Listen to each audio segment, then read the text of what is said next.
Disclaimer, cette vidéo sera très longue. Alors, hello tout le monde, contente de vous retrouver. Aujourd'hui, je vais parler de mon témoignage de conversion, comment j'ai donné ma vie à Jésus-Christ. Ça va faire depuis juillet, ça va faire 5 ans que j'ai donné ma vie à Jésus.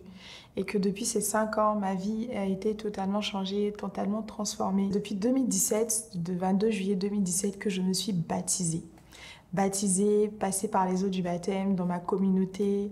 Et c'était un moment merveilleux et tout. Et ça faisait environ 6 mois, environ 6 mois que j'avais vraiment donné ma vie à Jésus. Et donc, on va faire back in the time. Je vais raconter comment tout ça s'est passé. Donc, arrivée en 6e, je vais dans une école catholique. Donc, je commence aussi la catéchèse là-bas. Et je rencontre une amie avec laquelle je vais rester jusqu'à la 3e. C'est elle, ma meilleure amie. On fait vraiment tout ensemble. Je partais chez elle tout le temps. Tous les week-ends, j'étais chez elle. Vraiment, on avait une amitié. On n'était jamais l'une sans l'autre. Et c'est avec elle que j'ai commencé à à comprendre, enfin, pas à comprendre, mais à parler de sexualité, à parler de masturbation, à parler de toutes ces choses, en fait, qu'une petite fille de 12 ans, en fait, n'est pas censée savoir, mais qui, au fur et à mesure, normal, avec les hormones, l'adolescence et tout ça, toutes ces choses-là ressurgissent et tout. Donc, j'ai commencé à parler de ça avec elle, mais je ne m'étais jamais lancée. Elle, par contre, oui, elle avait déjà eu des relations sexuelles, elle avait déjà même un copain, mais moi, j'en avais pas. Pas que ça ne m'intéressait pas, mais j'étais déjà très jeune, j'étais très romantique. Donc, je voulais une relation d'amour, une relation où, voilà, comme dans les films et tout, parce que je regardais beaucoup de films. Et j'étais très sensible à tout ce qui était histoire d'amour, etc., etc. Donc, c'est comme ça que en 3e, je crois en 3 ou en 4e, donc j'avais quel âge? À 15 ans, je me mets avec quelqu'un. Donc je rencontre mon premier petit ami avec lequel je perds ma virginité. On est ensemble, etc., etc. Et c'était une relation intense. On a perdu, justement, le lien d'âme s'est créé parce que j'ai perdu ma virginité avec lui, lui aussi. Donc c'était un lien émotionnel, affectif, mais de dépendance totale. Et moi, j'ai tellement été oppressante dans ma manière d'agir avec lui que il a dit que franchement, c'était trop à supporter pour lui, que lui, il pouvait pas. On avait tous les deux 15 ans. Je sais pas, tu demandes à quelqu'un de 15 ans d'être ton tout. Voilà, c'est ce que je lui faisais subir. Donc, il a dit que c'était trop pour lui de supporter. Il pouvait pas supporter. Donc, c'est comme ça on a décidé enfin, il a décidé de partir. Et j'ai pleuré pendant combien de temps? Et c'est là que on va dire que mon cycle de dépression a commencé. Donc, à 16 ans, et parallèlement à ça, franchement, à l'école, j'étais correcte, j'étais vraiment bien, j'étais au-dessus de la moyenne. J'étais pas la plus excellente, mais j'étais au-dessus de la moyenne. Des fois, je me surpassais, des fois, j'en avais pas forcément envie, donc j'étais moyenne, on va dire, au-dessus de la moyenne. Donc, quand vous avez genre 13, vos moyennes aussi en 13 et 14, des fois, vous arrivez à 15, j'étais à ce niveau-là, en fait. Et donc, à ce niveau, mes parents n'avaient pas vraiment grand-chose à me reprocher. Donc, vu que eux, c'était la discipline, travaille bien à l'école, ramène de bonnes notes, voilà, range tes affaires, nettoie où tu passes. Voilà, c'était ça en fait. C'était vraiment des ordres et de la discipline. Je n'avais pas la partie, on me demande comment tu vas, comment tu te sens, est-ce qu'aujourd'hui, comment ta journée s'est passée, est-ce que tu as ressenti des émotions. J'avais pas ça. Donc, eux, de ce côté-là, ils étaient contents de moi. Ils étaient vraiment contents de moi. Donc, ça me donnait la possibilité de faire ce que je voulais. Et c'est là, maintenant, j'ai commencé à rentrer. J'ai dépassé cette phase, on va dire, de pré-ado, 15 ans, tout ça, dans la vraie adolescence, à partir de 16-17 ans, quand j'ai eu mon bac. Quand j'ai eu mon bac, je suis allée à l'université ici, à Abidjan. Et, et j'ai commencé à avoir un groupe d'amis. Donc, en temps, oui, j'ai enchaîné des relations qui n'ont pas forcément abouti. J'ai commencé à sortir avec le copain de mon amie et elle m'a abandonnée. Donc, elle m'a complètement fermée et tout ça. Une de mes amies, on était dans le même quartier. C'est franchement, voilà. Et j'ai fait ça. Et après, cette situation m'a poursuivie à l'université. Comment dire, ce cycle-là m'a poursuivie à l'université. Donc j'arrive dans une université, je rencontre des filles, elles sont sympas, elles sont gentilles, elles sont jolies, on est vraiment un groupe d'amis, c'est cool, tout ça et tout. Et il s'avère que je commence à devenir proche d'une dedans.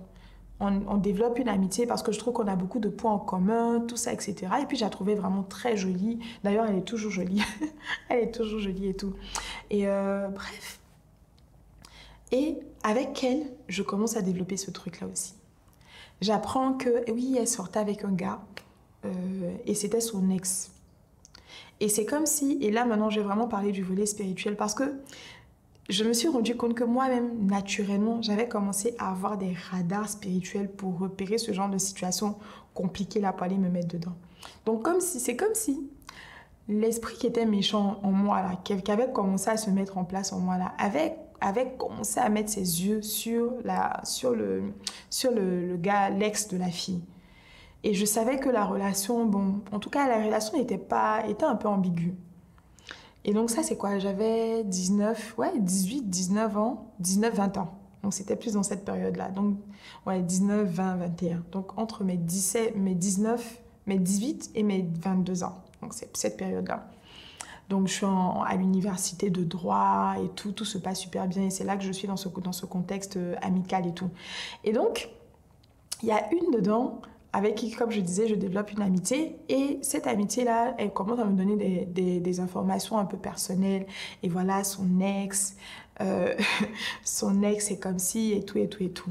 Et je vois que son ex, il est sur Facebook. Et que voilà, il est sur Facebook. Et un jour, il me rajoute. Le gars me rajoute et il commence à me parler et tout. Donc, je dis direct à mon ami. Je lui dis, que ton gars, il a commencé à me parler, ton ex a commencé à me parler, est-ce que ça te dérange? Elle m'a dit non, ça ne la dérange pas. Que franchement, il n'y a pas de souci et tout. Ça ne la dérange pas. Mais moi-même, je savais que normalement, ça dérange. Tu ne peux pas te permettre de faire ça. Mais c'est comme si j'avais mis un voile et puis je me dis, c'est pas grave. De toutes les façons, je cherchais une raison, une occasion pour pouvoir continuer en fait ces choses-là. Et c'est comme ça que je me mets avec le gars. Alors que, soit dit en passant, moi aussi ma vie, soit dit en passant en fait, j'avais déjà quelqu'un avec qui j'étais depuis environ peut-être 8 mois ou 1 an.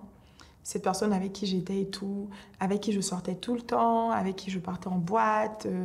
Voilà, c'était mon gars. Moi, il faut dire que j'étais pas quelqu'un qui sortait avec 2 gars en même temps. C'est pas des pratiques que j'aimais parce que je me disais, comme je vous ai dit, moi, je cherchais l'amour. Donc, l'amour, ça se partage pas. Donc, si j'ai rencontré quelqu'un avec qui tout se passe bien, ben, je me mets avec cette personne-là et je vais jusqu'au bout, jusqu'à m'en séparer.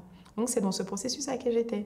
Donc, je commence à parler et ma relation, justement, avec ce gars, avec cette personne-là, a commencé à se détériorer. Donc, on n'avait vraiment plus la même longueur d'onde, on n'était plus sur la même longueur d'onde. C'était compliqué.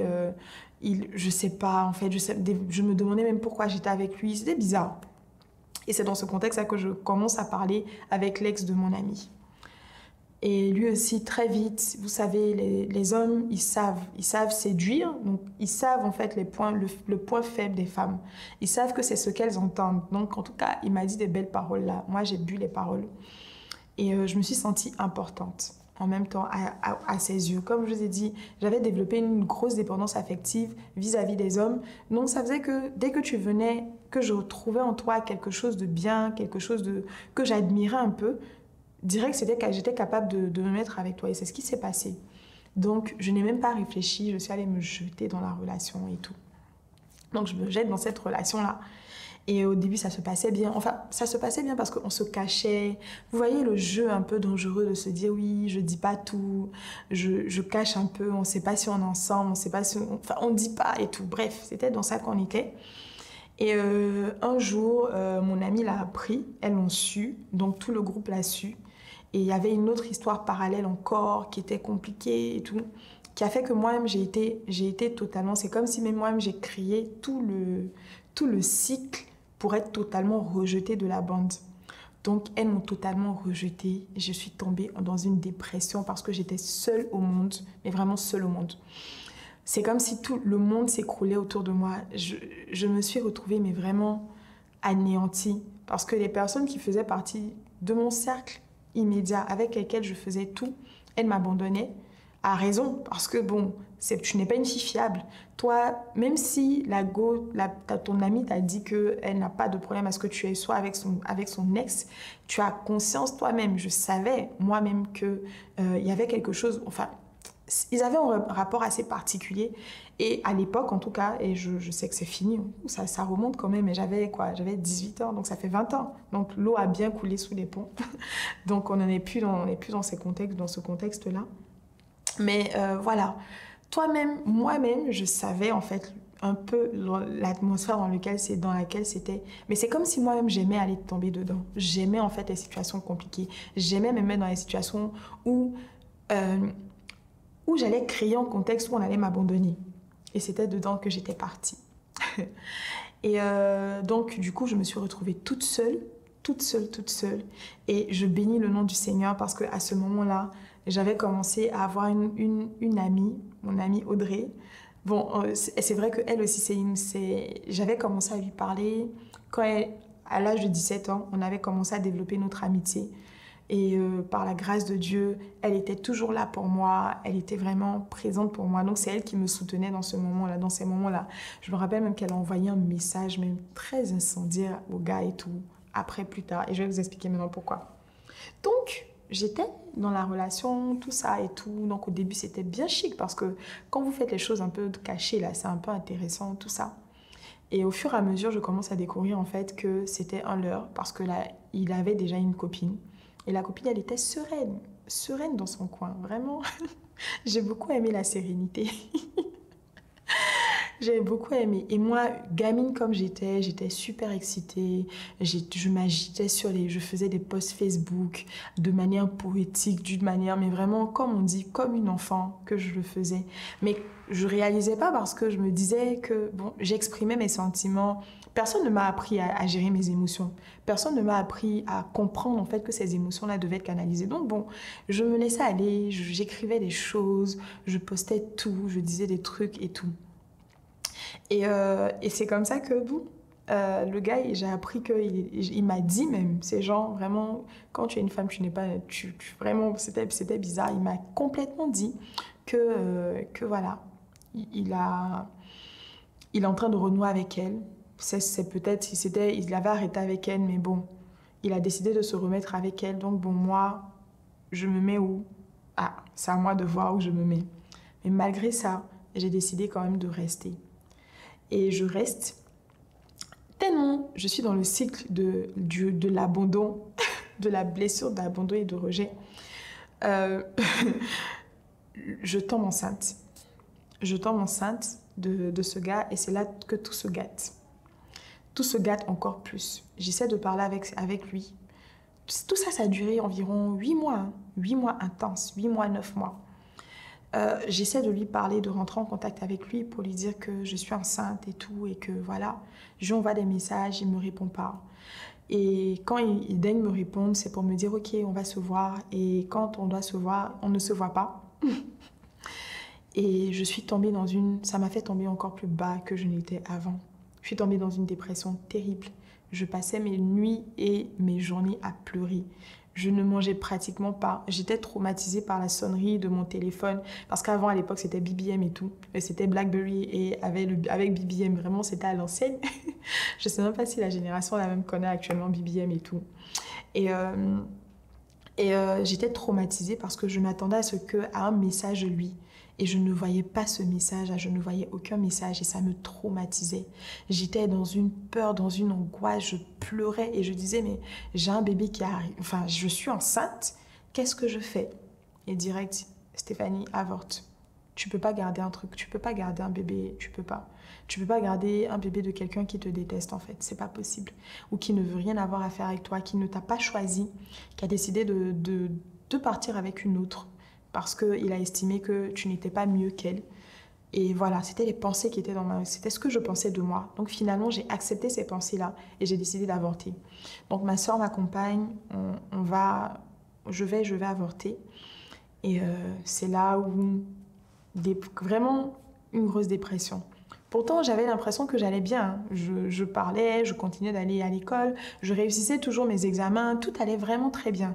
J'avais commencé, enfin, je finissais mes études, donc j'allais commencer maintenant mes stages, etc., etc. Tout allait bien à ce niveau-là. Donc, ça fait que mes parents ne pouvaient même pas savoir qu'il y avait quelque chose qui clochait. Parce que, bon, ta fille, tout va bien à l'école, donc il n'y a aucun souci, en fait. Et donc, au fur et à mesure, donc là maintenant, cette dépression et pour vous dire à quel point c'était chaud, quand je passais devant chez lui, devant son quartier, mon cœur commençait à battre et j'avais des palpitations, j'avais des angoisses. Tellement c'était difficile en fait pour moi de supporter que j'étais séparée parce que moi je continuais de l'aimer en fait. Je pensais que enfin, j'avais le sentiment, cet attachement là qui était encore là. Donc l'amour était dans mon cœur, le sentiment de besoin d'être avec lui, tout ça c'était là encore. Et donc c'était difficile et ça a duré un an où Audrey me ramassait à la pelle et il y avait cette voix là qui me rappelait, tu vois, tu as encore perdu, tu es encore moins bien qu'avant. Tu es parti, tu étais dans une relation où tu étais plus ou moins bien, tu n'avais pas entendu des échos de tromperie, tout allait bien là-bas. Et tu allais te mettre dans une situation comme ça où on est venu te jeter et tout. Et franchement, c'était un coup dur. C'est un très gros coup dur. Et je suis tombée dans une phase de grosse dépression. Et cette dépression-là s'est transformée en grosse rébellion. Une rébellion envers les hommes. Mais qui n'était pas encore très manifeste. La rébellion se manifestait en comment? C'est que si je veux quelqu'un, je vais l'avoir. Et cette grosse déception, j'essaie de remonter la pente, tout ça. Je suis avec personne. Je n'entretiens aucune relation amoureuse. Mais parallèlement à ça, j'ai un ami d'enfance avec lequel je parle tout le temps. Genre tout le temps. Et c'est comme si lui, j'avais fait une fixette en dehors de tout ça. J'avais fait vraiment une fixette comme quoi c'était la personne idéale pour moi. Je trouvais que c'était lui il était parfait. Mais c'est comme quelque chose que je pensais que je ne pouvais pas atteindre. Donc c'était mon ami en fait. Mais on avait quand même, je crois que pendant une période, on avait eu des flirts, des trucs comme ça. Mais ça n'avait jamais été bien sérieux. Et là maintenant, c'est comme si je me suis mise à fond sur lui. Vraiment à fond, à fond. Donc on se parlait tout le temps. C'était vraiment mon meilleur ami, comme on dit, le meilleur ami dans le monde. Enfin, c'est ton meilleur ami, quoi. Donc tu lui disais tout. Je partageais vraiment tout avec lui, je lui disais tout. Et à un moment, je crois qu'on s'était séparés pour une histoire, on avait fait des palabres et tout. Et quand il est revenu à Abidjan pendant une période, je l'ai rencontré, je l'ai revu. Et c'est comme si un sentiment d'amour est né en même temps, une attirance est revenue et tout. Et je me suis dit, que pourquoi pas? Et c'est comme ça qu'on a commencé à être un peu ambigu, donc des flirts et tout ça, physique. Et quand il est reparti, on a entretenu notre relation amicale. Donc cette relation amicale, elle était vraiment, c'était un lien d'âme trop, trop fort. Parce que je ne pouvais rien faire, je me réveillais le matin, c'est à lui que je parlais. Dans la journée, je parlais avec lui. Je mange, je parle avec lui, je vais lui raconter tout ce que je fais, mais vraiment tout ce que je fais. Lui aussi vice-versa, c'était ça qu'on faisait et tout. Et il était au fil de toutes mes relations, à mine de rien. Enfin, genre il était là et tout. Je me rappelle plus vraiment des dates, mais je crois que c'était 2011, donc j'avais 21 ans, 22 ans, c'était dans cette période-là. Et entre mes 21 et mes 24 ans, voilà, c'était cette période-là où cette relation-là était intense. On se parlait tous les jours, mais genre, quand je dis tous les jours, c'était pas, on manquait jamais un jour. Si on a manqué un jour, c'est comme si, c'est parce qu'on était un peu en palabre, en froid et tout. Et puis après, moi-même, je lui dis, mais si tu m'as pas écrit, je vais pas t'écrire. Ou bien lui aussi va me dire, pourquoi tu m'as pas écrit. Voilà, c'était des choses comme ça dans lesquelles on était. Et c'était une relation qu'on entretenait qui était, voilà. Et j'ai décidé, quand j'étais célibataire, j'ai décidé de l'envisager vraiment profondément. Donc j'ai commencé à faire... Alors que lui, pas du tout en fait. Hein. Genre, je ne l'intéressais pas. C'était plus un jeu pour lui, mais c'est normal. Bon, ça flatte plutôt l'ego. Tu as une meilleure amie avec laquelle tu parles. Et puis bon, voilà. En tout cas, c'est comme ça que, avec du recul, je l'ai perçu. Mais au début, je me disais que oui, c'est un amour impossible. Il voulait qu'on soit ensemble, mais il savait pas comment faire. Et tout. Et bref, donc c'était dans ce film-là que moi, celui que j'avais construit en fait dans ma tête. Donc c'était dedans qu'on évoluait, donc je lui parlais tout le temps. Et à des fois, on avait des conversations où je lui disais que oui, que la personne que je veux ne veut pas de moi. Et puis il me sortait des phrases genre, mais qui t'a dit que la personne ne te veut pas? Enfin, c'était ces jeux-là. En tout cas, il jouait avec ma science. Il jouait avec moi-même. Mais moi, je le voyais pas parce que j'étais naïve et puis j'étais vraiment très émotive. Et donc, c'est comme ça que...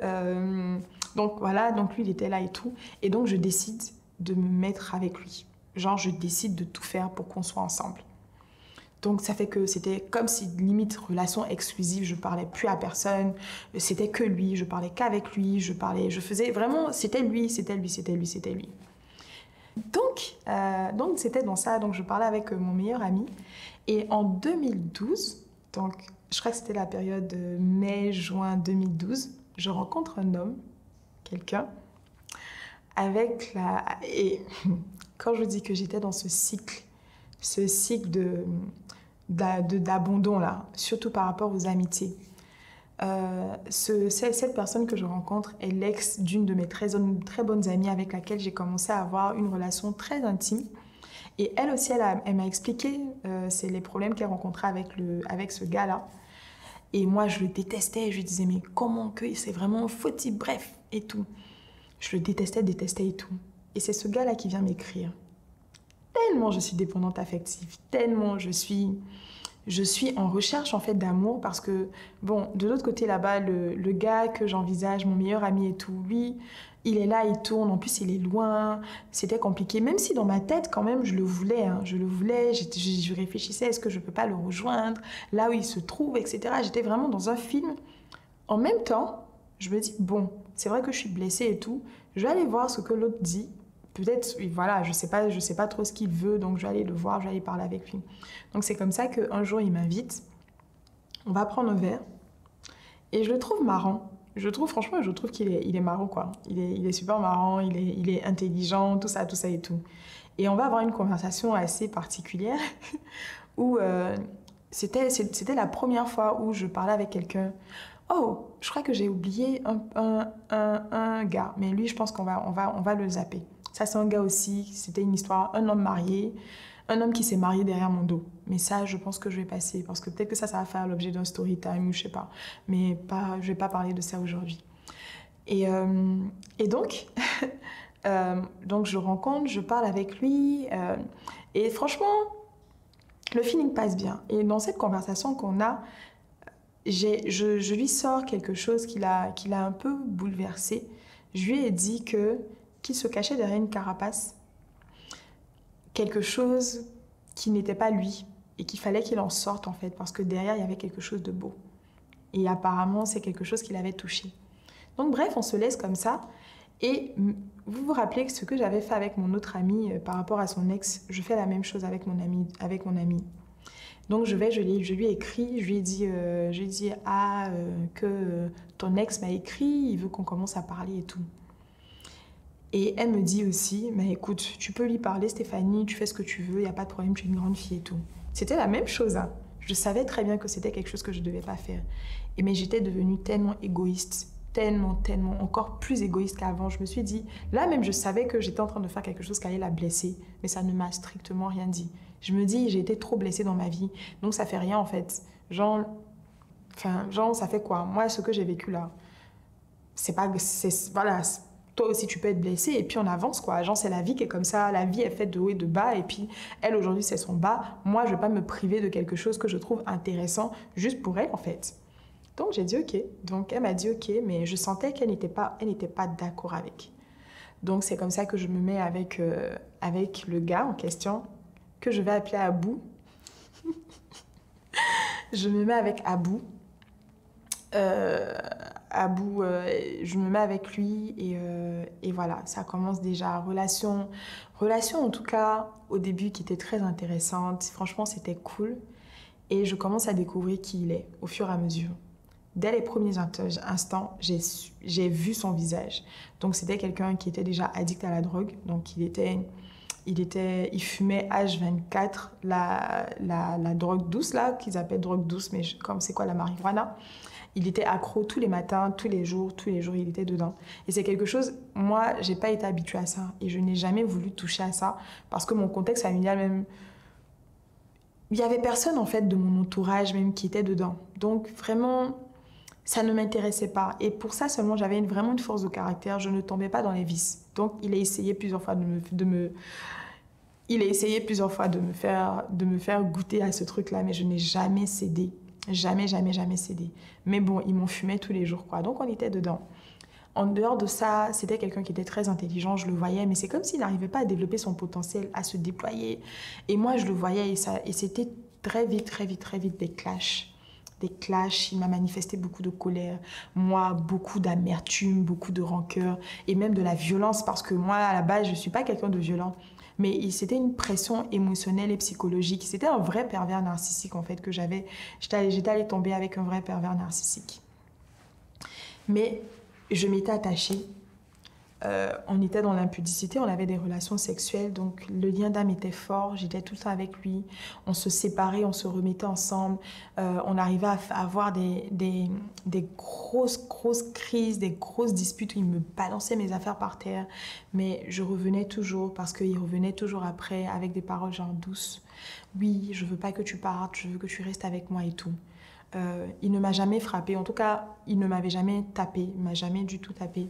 Mais c'était vraiment une pression très psychologique, très émotionnelle, qui pesait vraiment sur moi. Donc, on évolue dans ce contexte-là avec la personne avec qui je suis. Et en 2015, je tombe enceinte.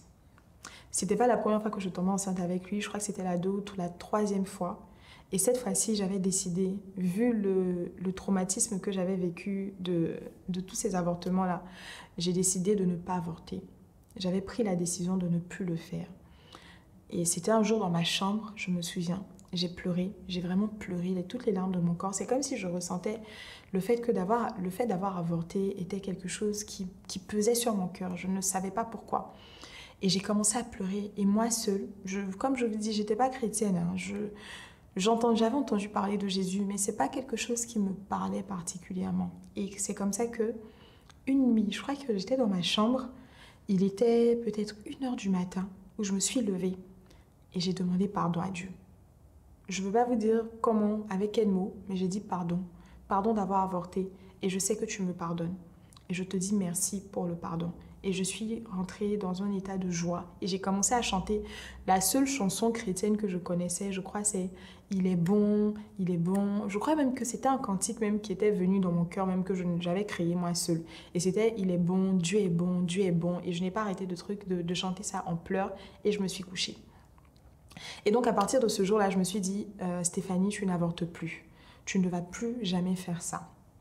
Et donc quand je suis tombée enceinte, mais malheureusement je crois que je l'ai fait, quand je suis tombée enceinte une première fois avec celui avec qui j'étais là, Abou, je suis tombée enceinte, j'ai avorté, je suis tombée enceinte, j'ai avorté encore. Et la 3e fois, c'est comme si je me suis rappelée de la promesse et de la repentance que j'avais faite de manière libre et totale, toute seule dans ma chambre. Et j'ai décidé de ne pas avorter cette fois-ci cet enfant-là. Donc en 2015, en novembre 2015, notre petite fille naît. Donc on a notre petite fille et on décide d'emménager ensemble. On décide de se marier malgré le fait que c'était compliqué, c'était des disputes tout le temps. Voilà, c'était des disputes, c'était des paranoïes. Il était très paranoïaque. Il était vraiment, quand on dit une personne, mais vraiment psychologiquement instable, c'était lui. Il était vraiment instable. Abou était instable. Franchement, il effrayait. Il était là comme ça, il pouvait imaginer des choses, créer des schémas de pensée, mais tellement horribles. Et il venait et puis me le balançait comme ça. Donc des schémas de je le trompe avec qui, avec ici, que je suis allée faire ça. Il me soupçonnait de tromperie à chaque instant. Ce qui n'était pas faux parce que quand même, parallèlement à ça, je continuais de parler avec mon meilleur ami et j'avais une relation ambiguë avec lui. La relation ambiguë n'a pas changé. De 2012 jusqu'en 2015, la relation était toujours ambiguë avec lui. Et donc, c'est comme ça que lui aussi, je lui annonce que je suis enceinte et il prend ça pour de la blague. Vraiment, il pense que je m'amuse parce que je lui ai dit ça de manière très légère. Je lui ai dit, je suis enceinte d'Abou et tout. Il me dit, ok, c'est bien pour toi et tout. Bref, tout ça, nanana. Et donc, au fur et à mesure, je crois qu'il se rend compte que je suis vraiment enceinte. Et j'accouche. Et on décide, après l'accouchement, mon Abou décide de m'épouser, en fait. Il décide qu'on se mette ensemble et tout. Mais moi, je ne voulais pas parce que je dis, mais je vais aller souffrir. Moi, je ne voulais pas me marier dans le sens où tu vas aller te marier. Regarde comment il se comporte, regarde comment il est, comment ça va être dans le foyer. Tu vas aller, et puis en plus de ça, quand tu te maries, c'est fini en fait, tu n'as plus de choix. Moi, je crois pas au divorce. Je me disais que si je me marie, il fallait que je trouve la bonne personne. Je ne pouvais pas aller me mettre avec une personne avec possibilité de divorce. Donc, je ne voulais pas me marier avec lui. Mais j'étais attachée. Et puis bon, finalement, il me donnait un certain réconfort, une certaine on va dire, une certaine attention et puis une certaine sécurité que j'avais trouvée en lui. Je trouvais que quand même, il avait été responsable de dire qu'il veut m'épouser, il voulait vraiment faire sa vie avec moi, malgré l'environnement chaotique dans lequel on était. Il voulait vraiment rester avec moi. Et ça, le fait que j'étais dépendante affective, ça me plaisait en fait. Donc j'ai dit, ok. Donc c'est comme ça on a fait la démarche et tout. Il allait faire le coco devant mes parents. Mes parents aussi le connaissaient. Ils présentaient une image de gars trop bien à mes parents. Donc mes parents ont dit, il n'y a pas de problème. Et puis en plus de ça, j'étais tombée enceinte. J'avais un enfant avec lui. Donc bon, ok, allez-y. Donc c'est comme ça qu'on décide d'emménager ensemble. Mais les choses sont devenues pires qu'avant. Mais vraiment pires qu'avant. On était dans la même maison, mais c'est comme si on avait des moments de joie et après, en même temps, des clashs à ne point finir. C'était des clashs sur des choses, comme je vous disais, c'était quelqu'un de très parano. Il pouvait péter un câble juste parce que non, il m'a fait des choses, ce monsieur. Juste parce que j'étais partie... je suis partie faire un exposé parce qu'en même temps, je faisais mon diplôme. Je travaillais en même temps dans un cabinet d'audit et de conseil. Donc, j'étais à la partie fiscale, j'étais consultante fiscaliste et tout là-bas. Donc, je faisais en même temps un double diplôme pour avoir mon Master 2. Donc, j'étais là-bas, j'étais en alternance en fait. Et donc, j'avais des exposés à faire. Et il y avait un de mes amis de classe avec lequel je m'entendais très bien. Et mon fiancé, là, Abou, il avait décidé de mettre sa gamme sur le gars, en fait. Il était persuadé qu'il y avait une relation, que j'entretenais une relation avec lui.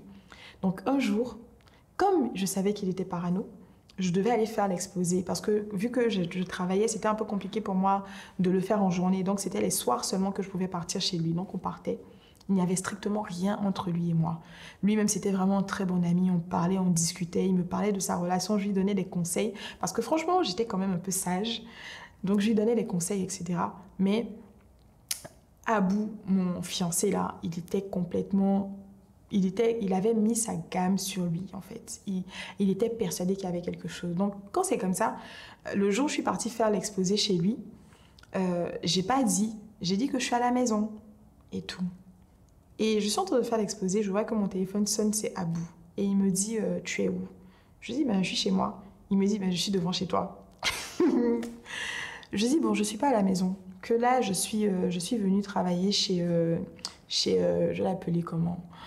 Je suis venue travailler chez Bernard et tout, que je savais. Donc, il débarque. Il débarque chez Bernard. Il vient, il s'assoit. Et puis, il est là maintenant. Nous, on est en train de travailler. Et puis, il est assis. Et c'est après, en fait, qu'il va me dire qu'il partait prendre des rails de coke et tout pour se donner de la force. Et les pensées qui étaient dans sa tête, c'est en mode, oui, mais peut-être qu'ils ont fait quelque chose. Peut-être qu'ils ont eu des relations sexuelles. Que le gars, il doit me prendre pour un idiot. Voilà, tout ça, c'était dans la tête et tout. Alors que nous, on était en train de travailler, en fait. Donc, il est venu s'asseoir là. Vraiment, quand je vous dis quelque chose de ridicule, il est venu, il s'est assis. Lui seul. Il dit, ah non, qu'il est là, il bouge pas. Et tout, donc on a fini vraiment très tard parce que c'était vraiment les derniers jours, les derniers instants pour finir l'exposé et tout. Donc, il vient. Et puis donc, le gars commence à parler avec lui. Il lui dit oui, que franchement, je sais que c'est vrai qu'avoir sortir avec une jolie fille et tout, moi-même, j'aurais fait pareil, tout ça. Et il dit ouais, ouais. Il prenait le gars, genre, il disait que le gars était en train de se payer sa tête, mais à un point, bref. Et c'est comme ça qu'on est parti. Gros clash. Je lui dis, mais tu voyais que j'étais en train de travailler. Donc, la discussion qu'on a après, il me voit après, il vient vers moi. Il dit, mais pourquoi tu m'as menti? Il a vraiment fait un drama. Je vous explique, c'était un gars drama. Un drama de chez drama. Que pourquoi tu m'as menti, que comment tu peux me faire ça, moi je suis toujours vrai avec toi, pourquoi tu me mens, que vraiment je n'es pas digne de confiance. Je dis si tu veux, franchement, il avait commencé à me fatiguer en fait. Vraiment, il me fatiguait. Et moi, c'est quelque chose que je ne supportais pas. Je ne supportais pas les garçons qui montraient des faiblesses à ne point finir, qui étaient là à pleurnicher. Et lui, il le faisait souvent. Oui, comment tu peux me faire ça? Moi, je te fais confiance et tout. Donc là, j'étais arrivée à mon max de j'étais gavée. Et j'ai décidé, franchement, là, d'arrêter la relation. Donc, on était dans la maison. Mais j'étais genre, je voulais plus, en fait. Et j'ai dit à ma maman, et j'ai dit à ma sœur, d'abord. Et il a parti parler à sa maman. Sa maman est venue me parler. Je dis que franchement, j'ai trop supporté, que je ne peux plus, je ne veux plus de lui. Et que ma décision était déjà prise, je ne veux plus du tout être avec lui. Même si on a une fille ensemble, c'est pas grave, je ne veux pas. Mais en même temps, ce que je ne disais pas, c'est que je pensais que j'avais une autre branche sur laquelle m'accrocher parce qu'il y avait mon meilleur ami là qui allait venir à Abidjan. Donc, je me disais, ah, là, c'est là où c'est l'occasion. Lui, il faut vraiment qu'on se mette ensemble. Mais j'étais en mode, je ne voulais pas me mettre ensemble, mais je voulais avoir une relation avec lui. C'était ça. Parce que, comme j'ai dit, c'était quelqu'un que j'admirais beaucoup. Il a fait de super bonnes études, bien éduqué, blablabla, bla, bla, bla, et tout. Voilà, tous les trucs, les stéréotypes de gars qui est censé être un bon parti et tout. Et voilà, donc je me disais, voilà, lui, franchement, c'est mon goal, je le veux et tout. Donc il arrivait, donc j'ai comme limite jeté mon fiancé.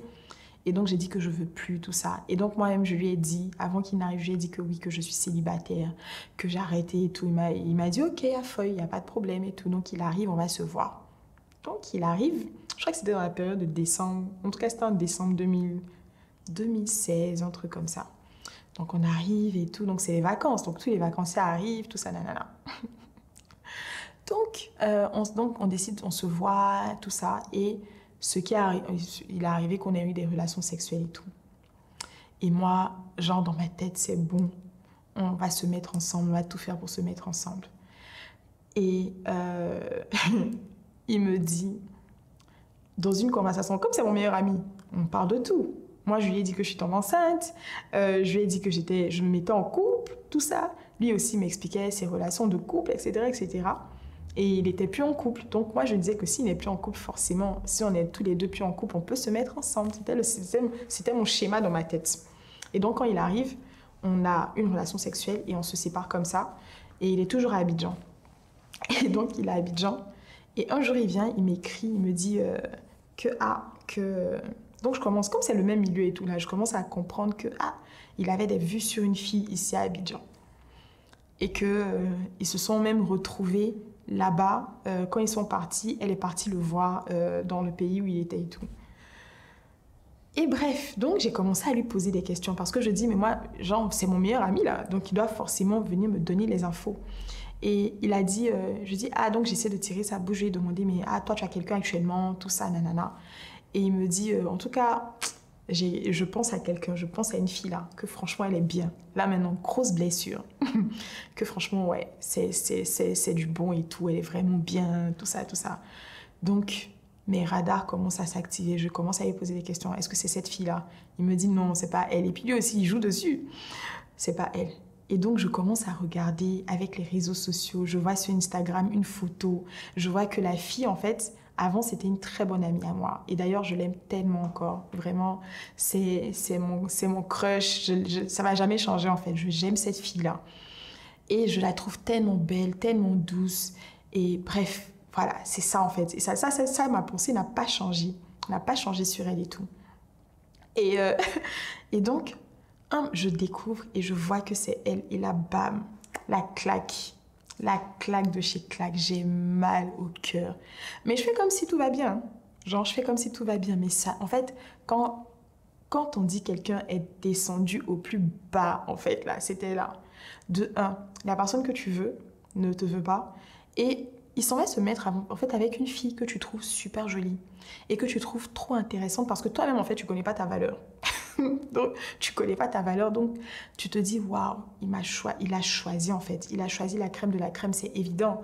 Genre, c'est elle qui devait choisir comment il avait posé ses regards sur moi et tout, tu vois. Et que même, genre, voilà, j'ai commencé à me mettre des trucs dans la tête et tout. Et c'était très, très difficile. Et j'ai fait un gros déni de dépression. Un gros déni. Le déni va se manifester comment? Ainsi où le film commence. Le film de ma vie et où j'ai commencé à inventer quelque chose, à inventer un gars. Donc quand il m'a dit qu'il sortait avec elle, donc je demandais, je posais des questions. Donc on a vraiment comme une amitié. Hein. Pourtant dans mon cœur ça me brûlait. Mais c'est comme si j'ai enfoui ce mal-là et j'ai fait sortir un autre visage devant les gens. Et ce visage était devenu mien en fait. Mais je lui ai dit franchement que, donc ça veut dire que pendant on avait une relation sexuelle, pendant que tu étais là, toi tu avais des vues sur elle. Et que je trouve que c'était vraiment dégueulasse. Je lui ai dit ça, tout ça. Mais bon, il dit Joe, moi je t'ai rien promis en fait. Genre est-ce que je t'ai promis quelque chose? Tu as dit que tu voulais faire quelque chose avec moi. On a fait, c'est fini en fait. Mais il avait tellement raison, c'est vrai. Enfin, je veux dire, il n'y a aucun problème. Tu as dit que toi tu voulais un truc, je te l'ai donné. C'est fini. Et donc, lui, maintenant, il cherchait une relation sérieuse. Et puis, c'est vers cette fille-là qu'il s'est tourné. Et voilà. Donc, je me rappelle même que j'ai appelé une de mes amies, mais sortie de nulle part. Je dis, mais ma copine, est-ce que tu sais que les deux sont ensemble et tout, mais je suis super contente. Et elle-même, elle était dépassée. Elle me dit, mais pourquoi Stéphanie m'appelle pour me dire un truc comme ça? Genre, ok, super, mais mon enthousiasme pour la chose était vraiment trop... Et c'était abusé, en fait. Genre, c'était pas justifié. Genre, c'est vrai, j'aime beaucoup la fille, je l'aime beaucoup. Et puis, j'avais quand même un certain amour qui était quand même désintéressé quand même. Parce que je me disais que je trouvais qu'elle était parfaite pour lui. Je trouvais qu'elle était vraiment bien. Et puis, en plus de ça, les deux étaient de la même confession religieuse. En plus, je trouvais que, voilà, ils allaient bien ensemble. Ils étaient dans le même pays. Donc, voilà, ça pouvait marcher. Et je priais même avec mes propres forces, mais malgré le fait que j'étais déprimée, là. Je voudrais que ça marche, tout ça. Je lui donnais des conseils à lui pour qu'il se comporte bien avec elle. Je lui disais vraiment, je faisais ce que je pouvais, mais dans mon cœur, j'étais blessée, j'étais meurtrie. J'étais genre, c'est comme si je m'étais dédoublée. J'avais pris la place de la meilleure, j'avais pris le rôle de la meilleure amie. Et puis, tout ce qui était sentiment amoureux pour le gars, je les avais enterrés en fait. Mais c'est quelque chose que tu peux pas enterrer. Tu peux pas, parce que c'est des choses qui vont ressortir. Comme j'étais blessée, j'étais tellement blessée que j'ai voulu me faire valoriser. Donc, ce que j'ai fait, c'est que j'ai inventé un gars. J'ai inventé un gars qui était limite sa copie conforme. J'ai mis qu'il était dans un pays plus ou moins pas très loin, un peu similaire. J'ai mis qu'il faisait exactement le même job. Mais voilà, j'ai dit qu'il était pareil en fait. Pareil que lui. Et ça là, en fait, avant, j'avais un esprit tellement de perspicacité qu'un jour, il y a une de mes amies qui m'a parlé, on était au boulot, et puis elle m'a parlé d'un gars qui était son ex. Et le gars, c'était le gars, en fait. J'ai pas inventé le nom du gars. Le gars existe vraiment. Mais j'ai vu le gars, je me suis dit, ah tiens, franchement, il est plus ou moins pas mal et tout, donc je peux l'utiliser. Donc c'est comme ça que j'ai pris le nom de ce gars-là. Et puis j'ai calqué cette personnalité-là sur lui. Donc, pour rendre jaloux mon meilleur ami. Pendant ce temps, mon ex avec qui le père de ma fille, il était là. Il me parlait, tout ça. Des fois, je l'utilisais en disant, viens me chercher, viens faire ça pour moi, viens me déposer au resto avec mes amis. Et puis, je le lâchais. Bref, j'étais vraiment méchante. Méchante, mais lui aussi me fatiguait. Donc, voilà. Et puis, de toutes les façons, il n'était pas ma priorité. J'étais concentrée de l'autre côté. Et donc... Et quand mon meilleur ami là m'a donné l'information qu'il était avec la fille, c'est à ce moment-là que le fait que, vu que je me disais dans ma tête que j'allais me mettre avec lui, donc j'avais programmé mes vacances pour aller le voir là-bas, tout ça, avant que je ne sache qu'il était avec la fille. Donc quand il m'apprend ça, j'avais déjà pris mon billet. J'ai dit ok, ça m'a fait mal, je lui ai donné des conseils, j'étais vraiment dans mon attitude de meilleure amie. Et puis je me suis dit bon, je vais aller là-bas et tout. Et c'est là que le Seigneur avait commencé à opérer quelque chose en moi. je me sentais tellement vide. Mais quand je vous dis vide, j'étais vide. Tellement épuisée émotionnellement, moralement, physiquement. Je me sentais abusée, je me sentais vraiment mal. Et c'est comme ça que j'ai décidé de prendre mes vacances. De prendre mes vacances et d'aller le voir. Mais là, c'était plus le même contexte. Donc je lui ai dit oui, je viens te voir et tout. Là où je pensais que ça allait être une des retrouvailles, on allait peut-être se mettre ensemble. C'est des illusions.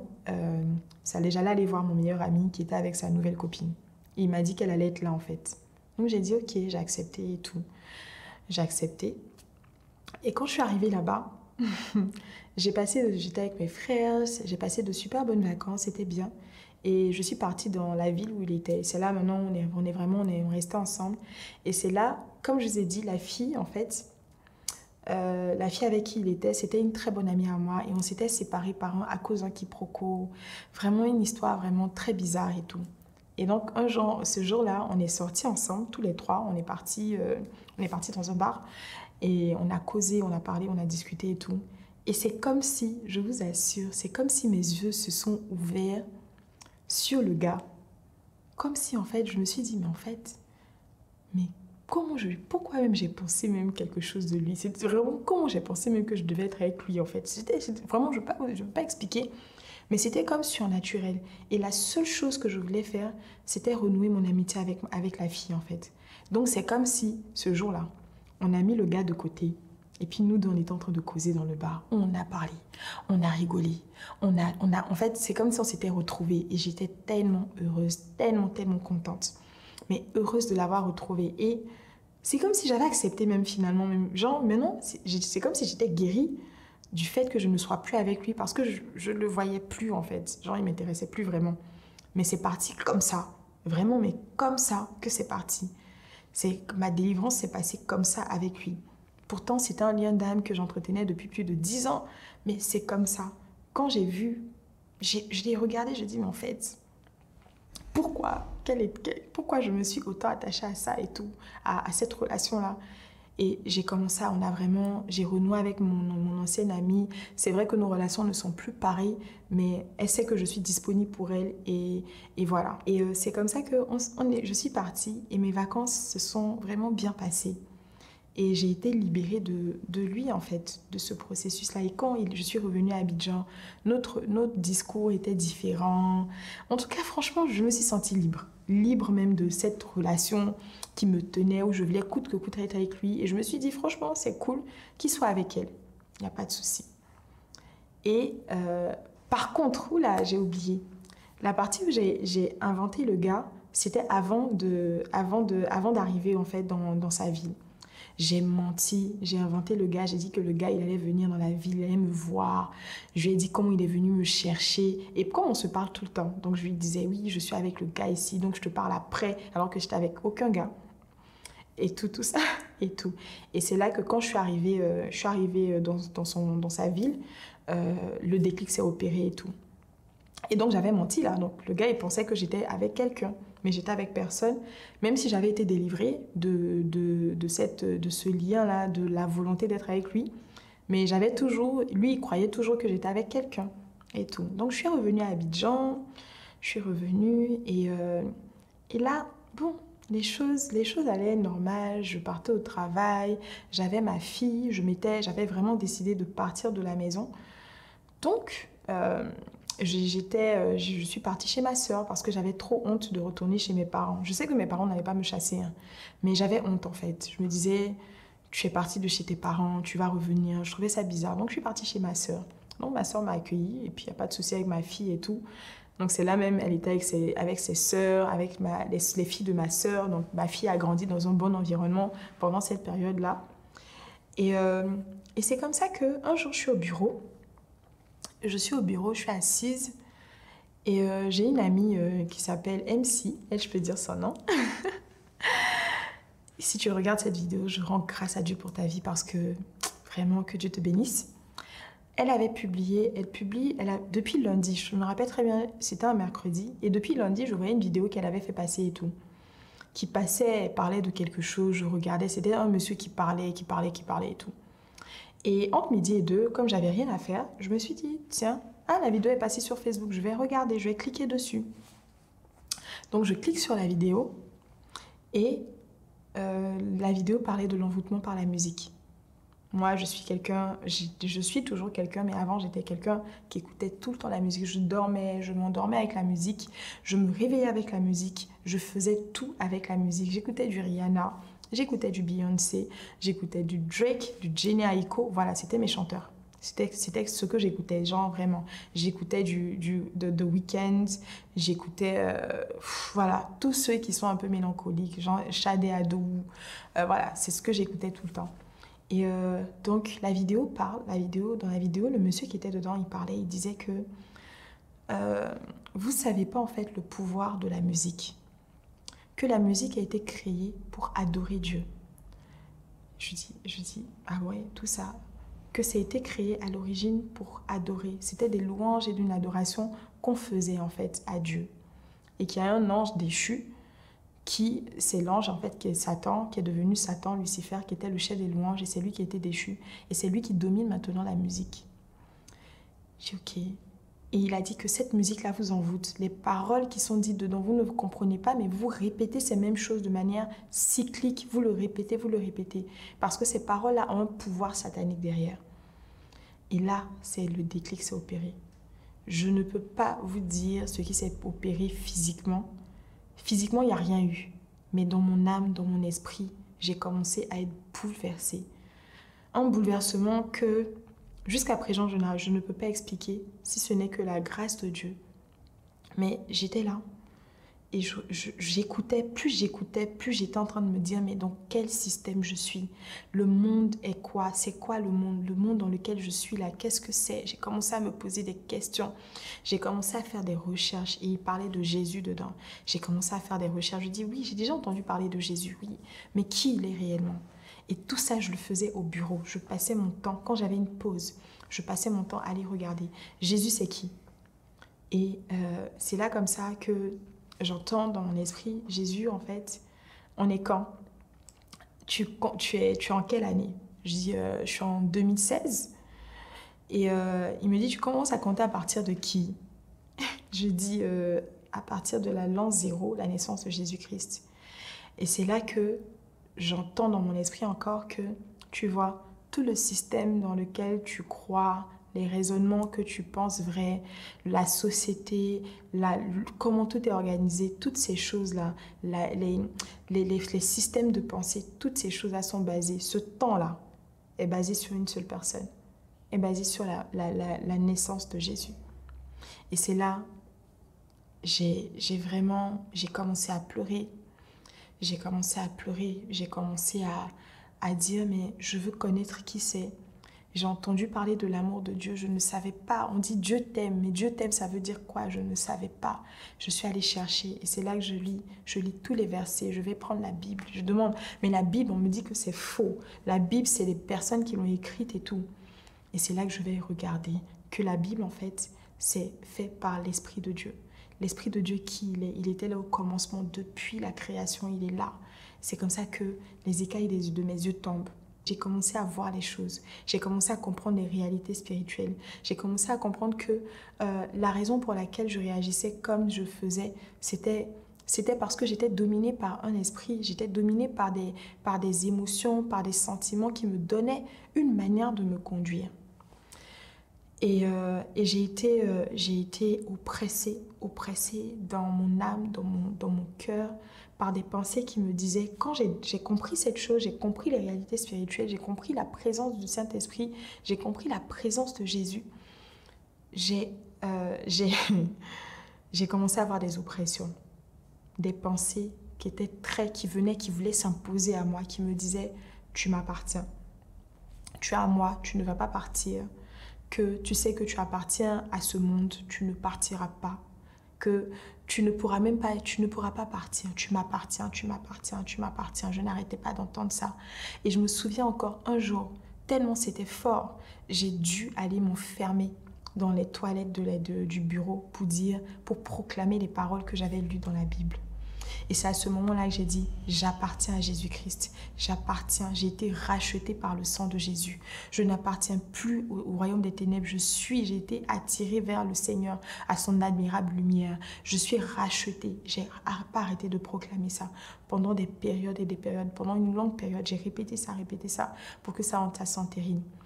Et c'est comme ça que j'ai oublié de dire, mais quand j'ai découvert l'amour de Dieu, j'étais seule dans ma chambre chez ma sœur et j'ai dit, Seigneur, je t'invite dans mon cœur.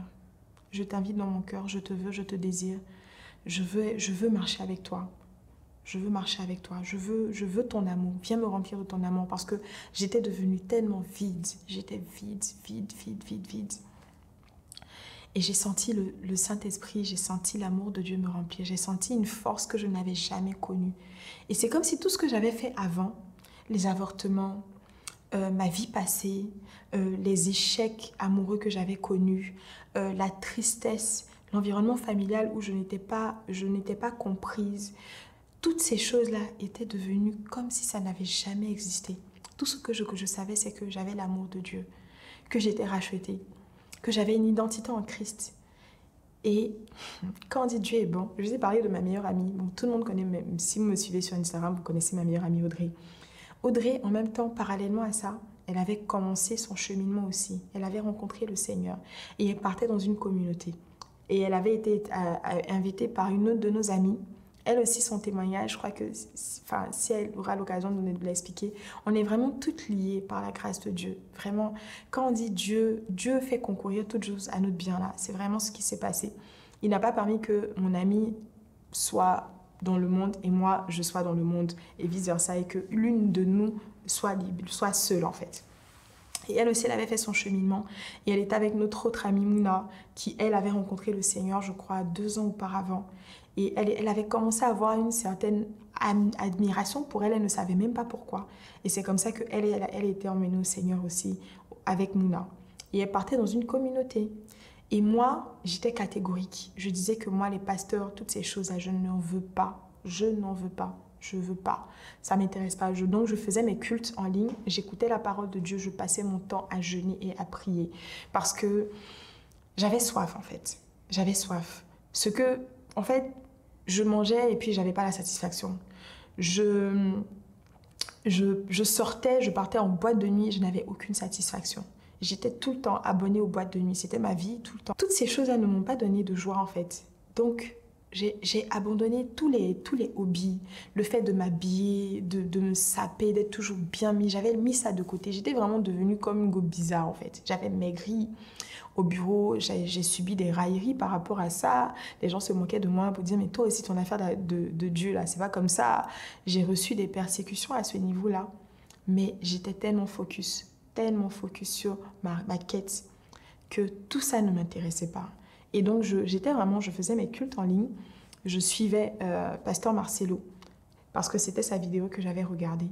Je suivais Pasteur Marcelo, je m'enrichissais, vraiment, et puis j'écoutais Pasteur Yvan. Mon amie Audrey partait dans une communauté et moi j'avais entendu trop de choses sur cette communauté. Je me disais non, je veux pas partir là-bas. Est-ce que c'est pas un faux pasteur? C'est vraiment, voilà, je voulais pas, même pas du tout. Et comme ça, Audrey me dit ah mais Pasteur Marcelo vient dans notre église.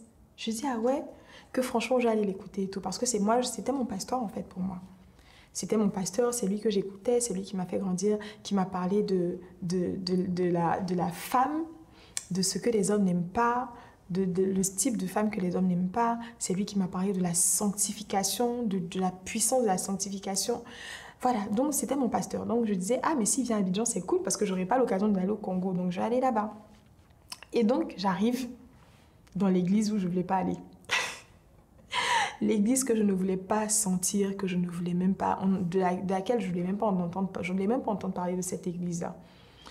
Et j'arrive là-bas, j'ai accepté. C'était pas la première fois qu'elle m'invitait, elle m'invitait plusieurs fois, tout ça. Et cette fois-ci, j'ai dit oui, parce que Pasteur Marcelo allait venir. Et donc j'arrive, je rentre dans l'église, je vois des frères et des sœurs qui disent « Bienvenue », qui sont super joyeux, qui sont super accueillants. C'était un soir à 19h.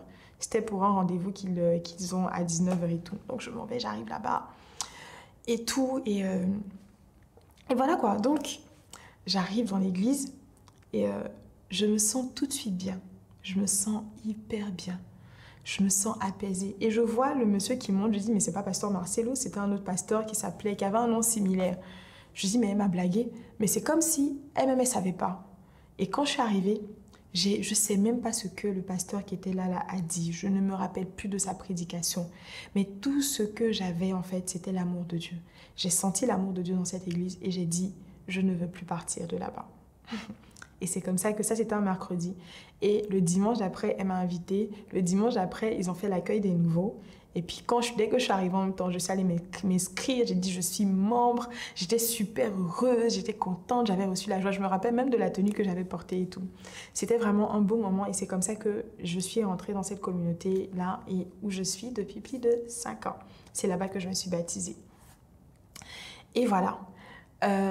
Maintenant, il y a la partie où je me suis convertie et j'ai ma fille et je me suis séparée. Ma relation amoureuse avec on va dire le père de ma fille était chaotique.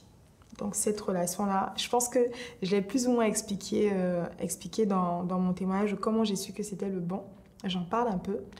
Et c'est comme ça que lui et moi, on s'est séparés, on s'est vraiment séparés. Et lui aussi, de son côté, il fait sa rencontre avec le Seigneur. Et on a comme d'une évidence, on a su qu'on devait être ensemble. Et ce que je ne dis pas, c'est que vous vous rappelez que j'avais menti sur le gars. Ça, c'est une première chose que le Seigneur m'a demandé quand je l'ai connu. J'ai connu le Seigneur, il m'a dit, va rétablir la vérité sur le mensonge, sur le gars que tu as inventé.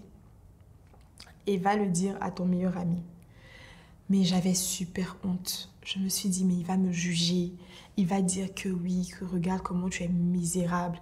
Mais c'était juste des accusations en fait de l'ennemi pour ne pas que j'obéisse en fait à la parole de Dieu.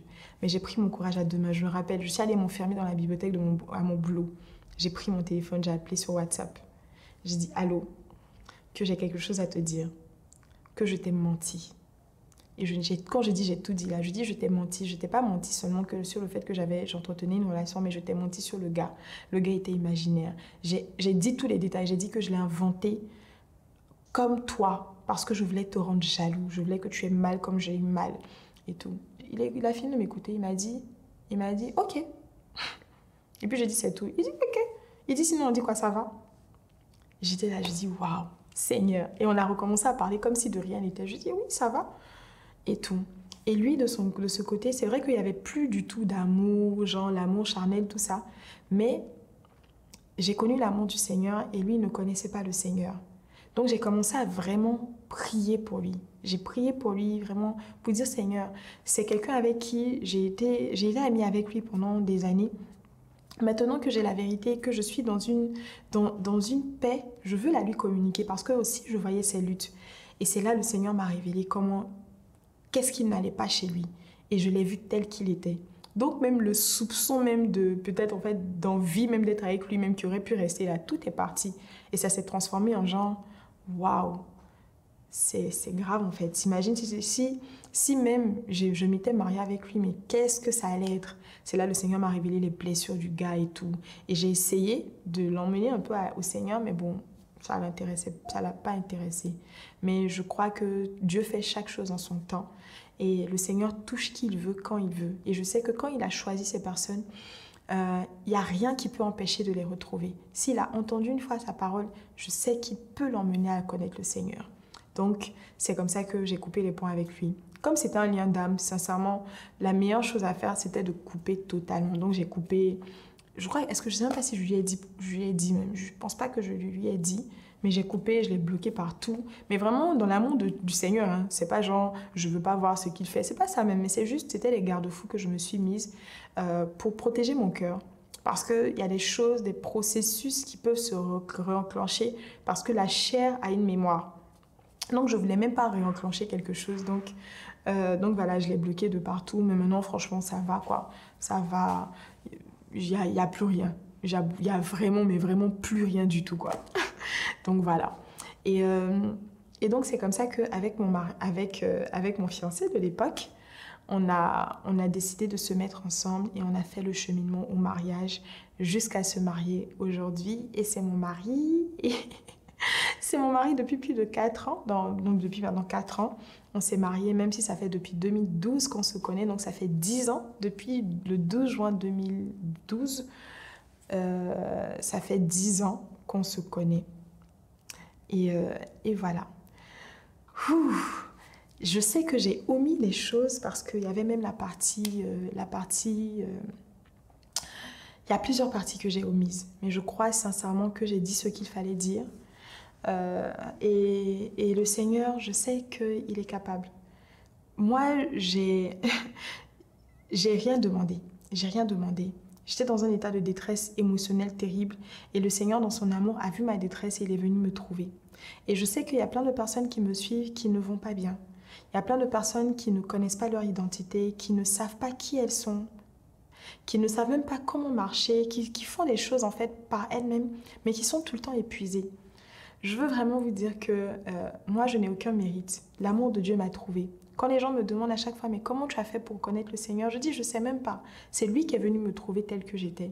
Il a vu ma détresse, il m'a tendu la perche et j'ai dit oui, je me suis abandonnée totalement. Cette vie est fatigante, cette vie est épuisante. Et aujourd'hui, si vous avez l'occasion de dire au Seigneur, Seigneur, viens dans mon cœur. Je sais que j'ai fait les choses par moi-même. Je sais que j'ai choisi mes voies depuis et ça ne m'a emmené nulle part. J'ai vu quelques fruits, ça me donnait un soupçon de joie aujourd'hui. Mais demain, je suis malheureux, je suis malheureuse. Si c'est votre cas, je vous en prie, faites la prière, faites cette prière-là. Demandez, Seigneur, je crois en toi, je crois que tu es le Seigneur et le Sauveur de ma vie. Je crois que tu es mort et ressuscité à la croix pour mes péchés et que tu me donnes aujourd'hui d'accéder à ton royaume. Pardonne-moi mes péchés, lave-moi de ton sang précieux et viens dans mon cœur. Je veux que tu habites dans mon cœur par ton esprit. Et aujourd'hui, je crois que je suis ton enfant au nom de Jésus-Christ. Amen. Faites cette prière et vous allez voir que votre vie va totalement changer. Je ne suis pas en train de parler de religion. Jésus n'est pas une religion. Jésus, c'est une relation, c'est une personne. Et cette personne a été matérialisée par l'amour de Dieu. Et elle est venue sur cette terre-là pour nous donner cet amour qu'on avait perdu depuis la chute avec Adam et Ève. C'est pour ça qu'il est venu. Il est venu pour établir ce lien d'intimité. Il dit que maintenant, il n'y a plus aucune séparation entre lui et nous. On peut lui parler directement. En lui parlant, parler en esprit. Et il a fait habiter cet esprit-là en nous. Acceptons-le pendant qu'il est temps. Le salut, ça nous donne la vie éternelle. Il nous donne la vie éternelle dans le sens où Jésus est la vie. Et ne pas avoir Jésus, c'est avoir la mort. La mort, c'est quoi? La mort spirituelle, la mort émotionnelle et ensuite la mort physique. Quand la mort physique vient, il n'y a plus de retour en arrière parce qu'on est dans l'éternité. L'éternité, c'est la séparation. L'éternité, c'est, on va dire l'enfer, c'est une vie sans Dieu dans l'éternité. Une vie sans fin, sans la présence de Dieu qui nous donne son amour. Ça veut dire sans l'amour. Et une vie sans amour est une vie triste, est une vie de torture, est une vie de tourmente, est une vie de peur, d'angoisse permanente. Imaginez cela dans l'éternité. Si vous vivez actuellement des angoisses, mais qui sont pour un temps et que vous avez même des moments de joie, dites-vous que c'est parce que vous êtes encore dans ce temps-là. Mais vous n'êtes pas maître de votre temps. Vous ne savez pas ce qui peut se passer. Personne ne sait le jour où on va mourir. Personne ne sait le jour de sa mort. Personne. Et aujourd'hui, acceptez-le. Acceptez-le véritablement dans votre cœur et laissez-le prendre le contrôle de votre vie. Il va vous donner la force de vaincre le péché. Moi, ce n'est pas par mes propres forces que j'ai abandonné la fornication, que j'ai abandonné la séduction, que j'ai laissé la colère, que j'ai laissé la convoitise. J'ai pas abandonné ma blessure, je suis guérie totalement de la blessure d'abandon et de rejet. Ce n'est pas par mes propres forces, mais c'est parce qu'il y a quelqu'un qui a payé le prix à la croix pour moi. Il y a quelqu'un qui m'a aimé le premier et qui m'a dit, Stéphanie, viens, je porte tes fardeaux. Viens, je porte toutes tes souffrances. Parce que à la croix, je les ai portées. Et je t'ai donné la liberté. J'ai donné cette liberté-là qui est en moi, demeure en moi. Et vous avez la capacité de faire la même chose. Vraiment, que Dieu vous bénisse et ça sera tout pour aujourd'hui. Je vous embrasse très fort et à bientôt pour une nouvelle vidéo.